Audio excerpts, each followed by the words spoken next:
All right, guys.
Hey everyone, welcome to the Leasing Highway, a podcast focused on the heartbeat of the apartment industry and brought to you by the Apartment Association of Metro Denver. I'm one of your hosts, Ian Andrews.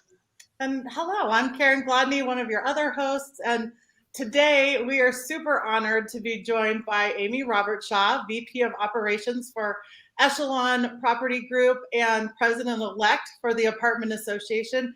Amie, seriously, I mean that. So honored, so excited. And we'll turn it to you and let you just share your background, your story with everyone. Well, thanks, guys. And I'm super honored to be here. Actually, I wish I was where Ian right? So more. But no, this is great. And what great company I've been in. I've watched a lot of the previous episodes and, it's been great. So, and it's always a pleasure talking with you too. So thanks so much for having me. And as you mentioned, I'm with Echelon Property Group currently. I'm the VP of Operations there, and I celebrate 8 years in January. Oh, congratulations. And it's crazy. Time flies. On one hand, I can't believe it's been 8 years, but I really don't remember a time before that. But believe it or not, my property management journey started 20 years ago. In college, I needed a job, and I really wanted to wait tables or bartend. I mean, that's what you do when you're in college. It's the cool job, but everybody wants the cool job. And I remember seeing this ad for a leasing consultant position. It was part-time, making $6.50 an hour, right? I was like, well, that doesn't sound cool at all, but I need a job. And so I took it. And I mean, literally the rest is history. I went from a part-time leasing consultant at this firm. It was called Paradigm Properties Management Team. They're still out there doing big things. And that's what I just got hooked instantly. I was going to school I wanted to be a psychologist. And I often say, I guess I still am. I guess I did it just in a different capacity, right? But I just started climbing the ranks from leasing consultant. I was a property manager by the time I was 21 years old. Because again, if you're in college and you can work full time, I feel like I was good at my job, but being able to work full time actually is super important when you're going to college. So got that opportunity. Ended up moving out to Colorado. I worked for them for a few years, ended up moving to Colorado on a total whim. The grass is always greener, they say, except for here, there's no grass. In Florida, there was plenty of grass, but I still wanted to move here, got a job with a small company at first, then moved to Alliance Residential, was with them for a few years, got exposed to the industry, realized just how big. In Gainesville, the industry is a little bit smaller. It's student housing, it's different. I didn't really recognize what I was doing, the industry, the career I had chosen until I moved out to Denver and saw our market. Right. And chance meeting with Lynette Brockman, she introduced me to Dan Levin. I worked for a while at Capital Real Estate, Ian, with your dad, Doug and Jeff and Dan Levin and Jason Wine, who was on your show a little while earlier. It was Capital Real Estate at the time, long before Avanti. Actually, your dad might have known Avanti was in his dreams, but we didn't know that. We were just 2,500 units, and we employed Echelon to manage those assets for us. So that's how I met the Echelon folks. And I think it's also when I realized that even though the asset management life was, oh gosh, I learned a lot, and I'm so thankful for that opportunity. Oh gosh, I learned so much in that time, but my heart is in operations. I missed being able to roll up my sleeves, be there with the people, really truly make an impact. And I think that kind of came to light to everybody, to me, to Dan, to everybody. And so I came back over to the operations side with Echelon. I was a regional manager overseeing the capital real estate portfolio. So they were all properties I was super familiar with. And like I said, that was 8 years ago. And in that time, Avanti became Avanti. They pulled management in-house. I diversified what I was doing and just kind of rolled up my sleeves to whatever was needed of me. And I think 4 or 5 years ago, I was promoted to the VP of operations, and here I am. So wow. It all started with just a ad in the Alligator, the college newspaper, a little leasing consultant job, and that was it. I love that. And you just, I mean, like so many others, you just have like such good perspective. And that's really what, makes people so great in this industry. Your time, like actually on those front lines at the beginning of this early age where you're scratching and clawing for that beer money. And then, later on where you're, have that exposure to the asset management side of things and really be able to understand the entire picture, but understand where your passion is it's just something that I think gives you such amazing perspective and why you're so good at what you do. And, on that note, want to toss you the question of what are those things that you think makes a company like Echelon successful? I love that question. Drake and Brian, our principals, are two of the most amazing individuals. And I really believe that what makes a company successful is it all starts at the top, right? It's the top down. It's that leadership. And there is nothing that they would ask any one of their employees to do that they wouldn't do themselves. They are fully engulfed in the trenches. And that spirit of who they are has created who we are as an exec team and as a regional leadership team. And that trickles down to our on-site folks. And, I wouldn't say that we're a small company. I mean, we're 13,000 units in Denver, but there's companies that are bigger than us. And I know sometimes that can be challenging. We have the benefit of having everyone local. Every one of our employees is in Colorado. And so that makes it a little bit easier for us to be able to collaborate and to have that hands-on approach. But I really think that you can replicate that in any department, in any on-site team, anywhere. I mean, if you have leadership that is willing to dig in, collaborate, give their people a voice, that I think is probably the most important. Communication doesn't flow down. Communication flows both ways. We have a voice. And that spirit of collaboration is what makes us successful. And I think it's what would make any team successful, quite honestly. Yeah, that's, talking about that collaboration is so huge. I think it also leads to culture, company culture. And, talk a little bit about that, Amie, and the importance of that company culture. I think company culture is super important.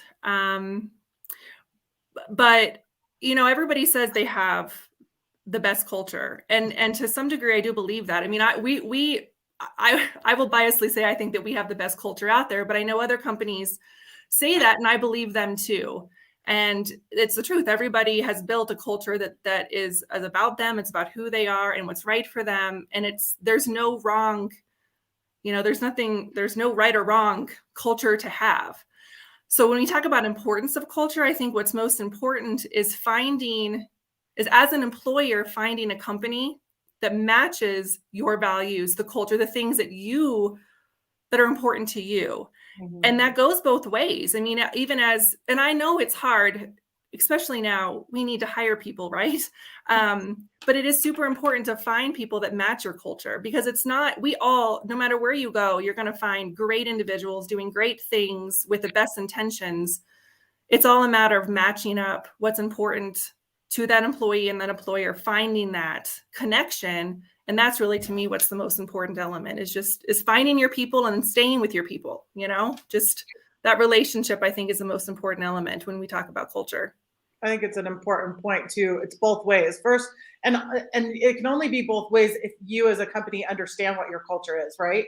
And Yes. even if you have one team member, it's a one person company, there's culture there, and when you bring that next person on, and as you grow, that understanding what your culture is certainly powerful, to your point of being able for it to be a two-way street. And then for anybody out there, make sure you're interviewing those companies about their culture as much as they are you, for sure. That it's so true. And Steve had touched upon it last week in his podcast about the values and how important company values are. And I do think that some companies don't, or sometimes they're just in the back burner. But if they're really, front and center and they're who you are, and as an employee what the values you need, it's easier to connect those dots. And then then it's easy. It's easy going forward. Right. Yeah, I think it's also just I like how you say, like, there's not necessarily the right and wrong culture. They're really all unique and different, and it's really about finding that culture that really fits with the organization that you want to be a part of, and that's really when people can strive. So I love that perspective. Well, let's take a quick break here, and then we'll dive into a few more questions on the other side.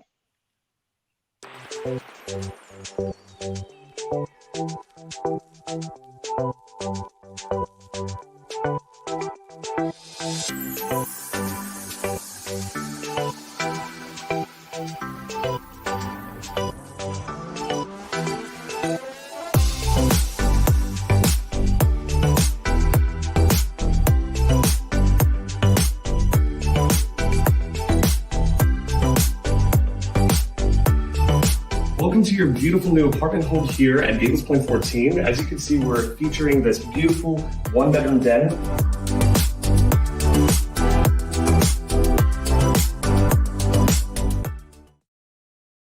Introducing Remote Lock Universal Access Control. Remote Lock lets you manage any lock, from smart locks to hardwired access control systems, securing every door from the main entrance to the rooftop patio.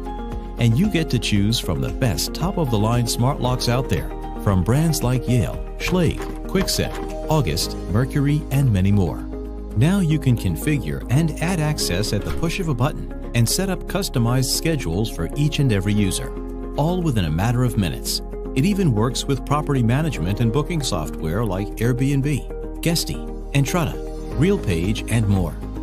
With Remote Lock, you'll finally have a future-proof solution that controls all your properties around the world from a single, easy-to-use platform. Let Remote Lock be the last access control partner you'll ever need.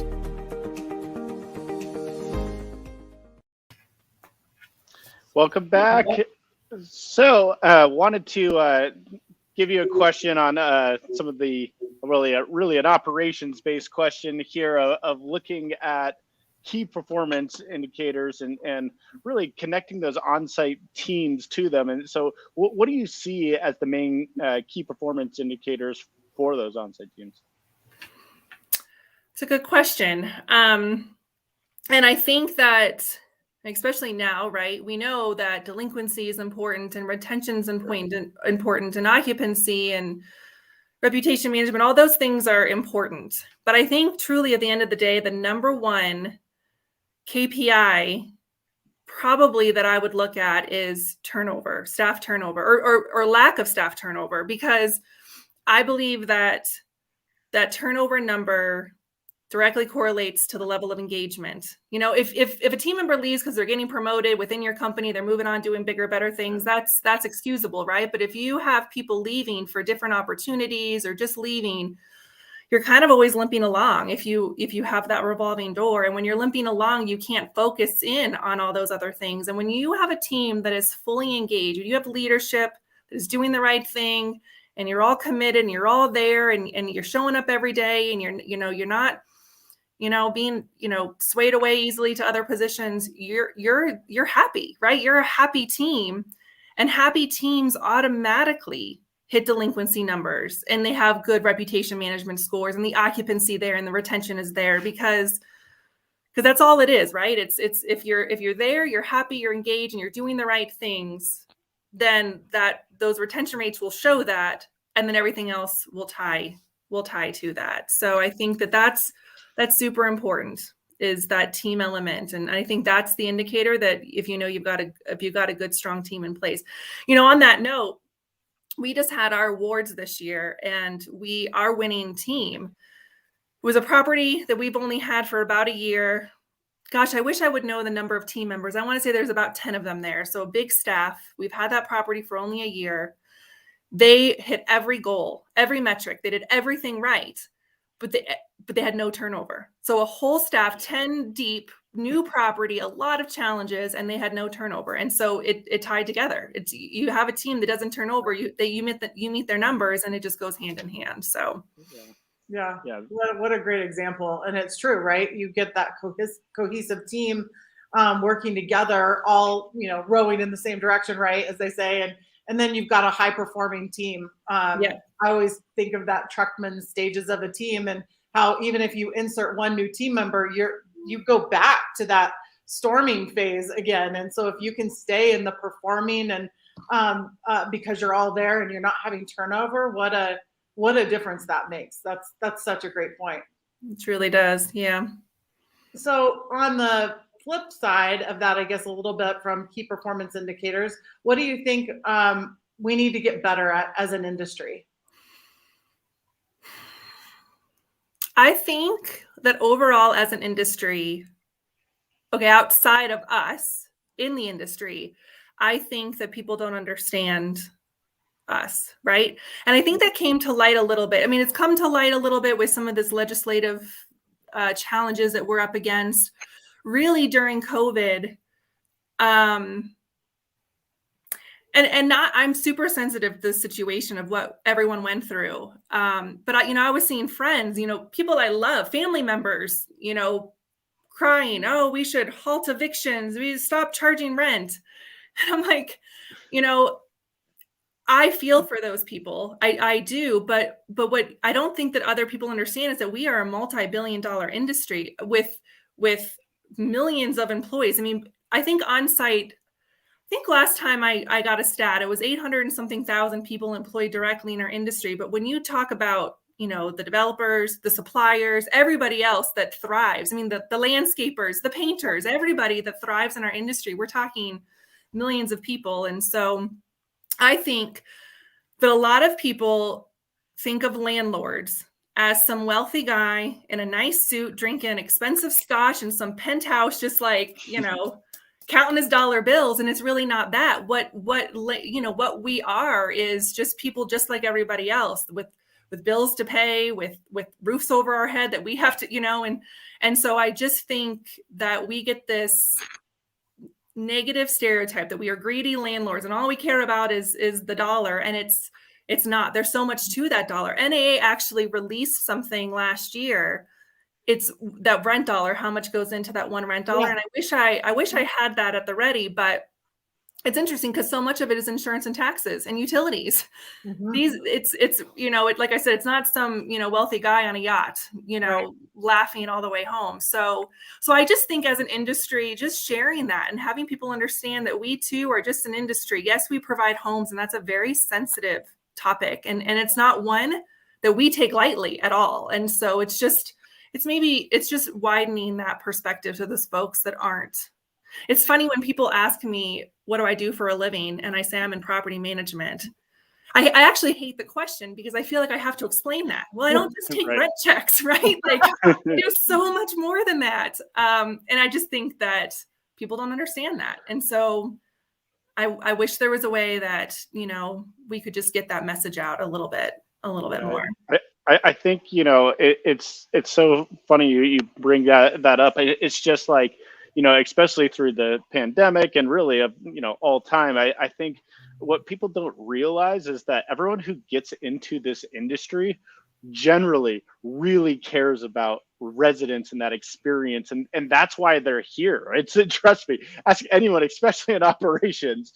if they're there for the money. It's not. It's not. It's because they have a passion for, truly helping people and making their lives better, and providing that essential need of shelter, and taking it one step forward, one step further, of really making into a full experience and living experience. And that's what really propels us, and not the, monthly rent check. I think that the monthly rent check is nice because, just like you said, this is an industry that, provides thousands and thousands of jobs across the country, and really is, the heartbeat of the economy itself. And people 100% can forget to remember that. So yeah, no, I agree. I think continuing to find a way as an industry to show people that other side is something that we need to really continue to do.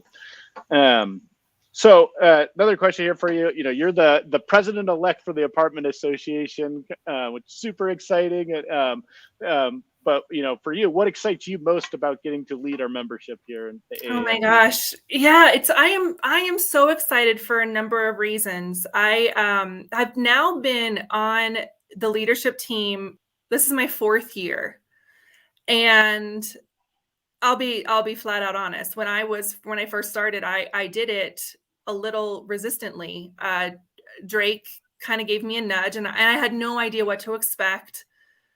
And kind of shame on me, right? I had no idea what to expect, and I wasn't super excited about it. And my mind has been blown. The number of people, great people, the networking opportunities, just what I've learned about our industry from the inside out, what I'm exposed to has been so rewarding.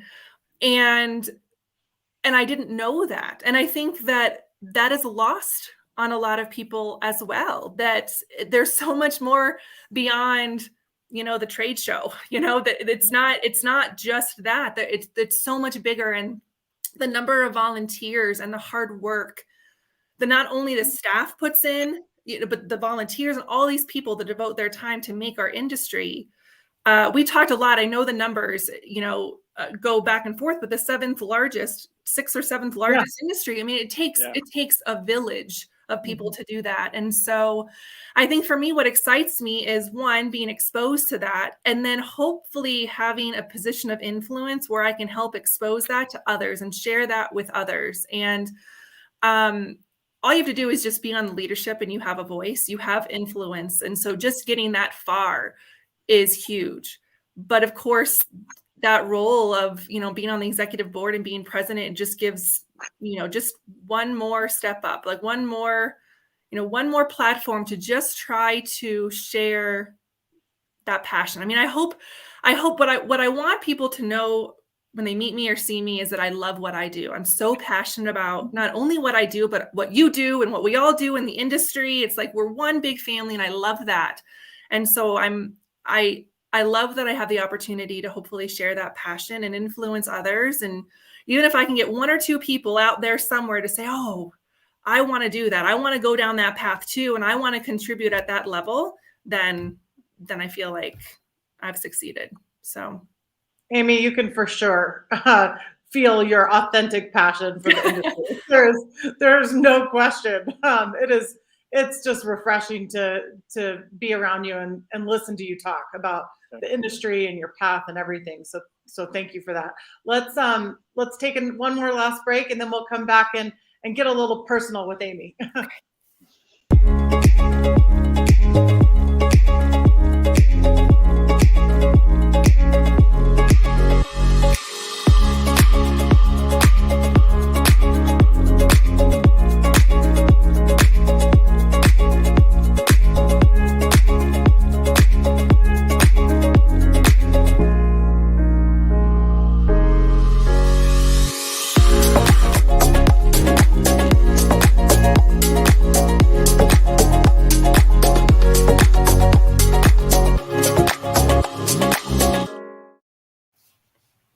Okay, welcome back. Well, to have been on a 20-year passionate journey, I'd imagine you've had some pretty amazing mentors and influencers. Talk a little bit about who those people are for you.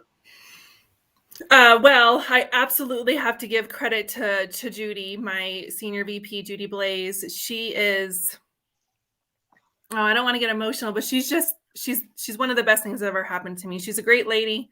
And she has taught me so much about just about leadership, and I don't know, she set me on a great path. And there's been several other people. It's funny. It's kind of almost creepy. I don't even think Meredith knows this, because I know Meredith Wright fairly well. I don't know if she knows that she was an influencer to me, but I remember her as president. And I was just a little girl sitting in a chair at like a tributes or a trade show, and just thinking her and watching her and thinking, wow, I want to grow up and be like Meredith Wright, And so she influenced me without even really recognizing that. And Lynette has, seen things in me, and, she's just been a great mentor. She's someone I can call for advice whenever I need. But truly, if I'm being honest with you, I think the people that have influenced me the most, oddly enough, are those that I didn't really, there were supervisors that I didn't really click with or care for. And in their own way, they taught me what not to be, what not to do, not how to treat people or lead teams. And they gave me, it was necessary for me to fight through some challenging situations or some adversity, or to prove maybe my worth that they didn't see or didn't recognize. And I feel that made me so much stronger in the end. So it's, I've had some really dynamic people that have been, right there in the front lines, teaching me all the right things, but it's also the people that taught me the wrong things that I think helped me, I guess, make me a little bit more well-rounded, I guess. So, oh, that's great. I won't name those names though.